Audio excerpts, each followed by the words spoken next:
இன்றைக்கான வீடியோக்கு நம்ம ப்ரோமோ தாங்க வந்திருக்கு. ப்ரோமோ வந்து சூப்பராக இருந்துச்சு அப்படின்னு தான் சொல்லணும். கல்யாண மண்டபத்தில் பயங்கரமான கலவரம்லாம் நடந்து போச்சு. அதெல்லாம் பார்க்குறக்குமா சேனலை மட்டும் மறக்காமல் லைக் அண்ட் சப்ஸ்கிரைப் மட்டும் பண்ணிடுங்க.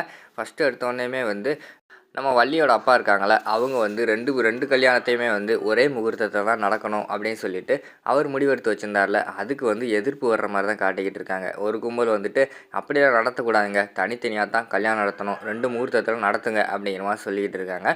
அங்கே பார்த்தா பெரிய வாக்குவாதமாக போய்கிட்டு இருக்கு. இங்கிட்டு பார்த்தா நம்ம முத்தையா இருக்கார்ல, அவர் வந்து என்னடா இங்கே வந்து இப்படி பிரச்சனை நடந்துக்கிட்டு இருக்கு, அங்கே என்னன்னா வேலன் ஆளவே காணும், வேலன் வந்து வள்ளியோட கல்யாணத்தை வந்து நிறுத்தணும்னு சொல்லிட்டு பிளான் போட்டுக்கிட்டு இருந்தானே, இப்போ என்ன அவனை ஆளவே காணும் அப்படின்னு சொல்லிட்டு அவங்க ஒரு பக்கம் யோசிச்சுக்கிட்டு இருக்காங்க. டேரெக்டாக போய் அவனை போய் பார்த்துட்டு வந்துடுவோன்னு சொல்லிட்டு அவங்க மாடி ஏறி மணமகன் அறை இருக்குல்ல, அங்கே வந்து வர்ற மாதிரி தான் காட்டிக்கிட்டு இருக்காங்க. அங்கே பார்த்தா நம்ம வேலன் வந்து நல்லா அசந்து போய் தூங்கிட்டு இருக்காரு. அவர் தான் மருந்து சாப்பிட்டார்ல, அவரால் எந்திரிக்கவே முடியல. அந்த இடத்துல வந்து நம்ம வேலனை வந்து தட்டி எழுப்புறாங்க. எந்திரிச்சோடனே என்னப்பா ஆச்சு என்னாச்சு அப்படிங்கிற மாதிரி சொன்னோன்னே, டேய் என்னடா இப்படி தூங்கிட்டு இருக்க, அங்கே கீழே பெரிய பிரச்சனையெல்லாம் போய்கிட்டு இருக்குடா அப்படிங்கிற மாதிரி சொல்கிறாங்க.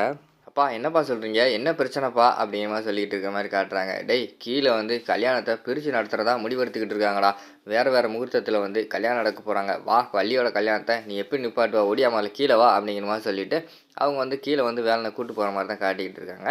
கீழே போனவொடனே ரத்தினத்துக்கிட்ட ஐயா என்னையா இப்படி பிரச்சனையாக இருக்குது, என்ன பிரச்சனை அப்படிங்கிற மாதிரி கேட்காங்க.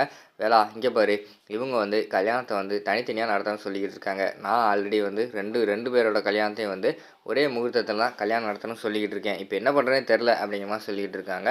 ஐயா இது ஃபஸ்ட்டே வந்து நம்ம முடிவெடுத்தது தானே, திடீர்னு எப்படி மாற்ற முடியும், 2 கல்யாணமே வந்து ஒரே முகூர்த்தத்தில் நடந்தால் தான் அது வந்து கரெக்டாக இருக்கும் அப்படின்னு சொல்லிட்டு வேலன் வந்து சொல்லிக்கிட்டு இருக்காங்க.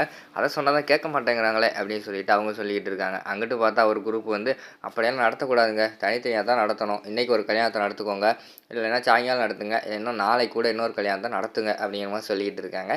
இங்கிட்டு வேலன் அவங்க குரூப் வந்து ஒரே டயத்தில் 2 கல்யாணம் நடக்கணும், இது ஆல்ரெடி வந்து ஃபிக்ஸ் பண்ணதான், திடீர்னு எப்படி மாற்ற முடியும் அப்படின்னு சொல்லிட்டு இவங்க தரப்புலேருந்து சொல்லிக்கிட்டு இருக்கிற மாதிரி காட்டுறாங்க. 2 பேருக்குமே வந்து பயங்கரமான வாக்குவாதம் ஆகிடுது.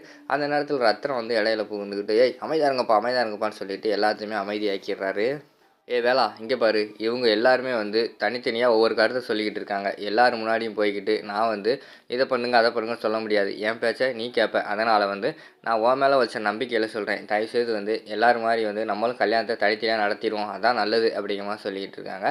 அப்படியா சரியா அப்படின்னா வந்து ஃபஸ்ட்டு வந்து ரஞ்சித்துக்கும் வள்ளிக்கும் கல்யாணத்தை முடிச்சிருவோம்யா, அதுக்கடுத்து நானும் ரேணுகா வேணால் கல்யாணம் பண்ணிக்கிறோம் அப்படின்னு சொல்லிட்டு அந்த இடத்துல வந்து வேலன் வந்து சொல்லிக்கிட்டு இருக்கிற மாதிரி காட்டுறாங்க. ஏங்க அதை எப்படிங்க விட முடியும், எங்கள் பொண்ணுக்கு தான் ஃபஸ்ட்டு கல்யாணம் முடிக்கணும் அப்படிங்கிற மாதிரி சொல்லிட்டு ரேணுகோட அம்மா வந்து சண்டைக்கு வர மாதிரி காட்டிக்கிட்டு இருக்காங்க.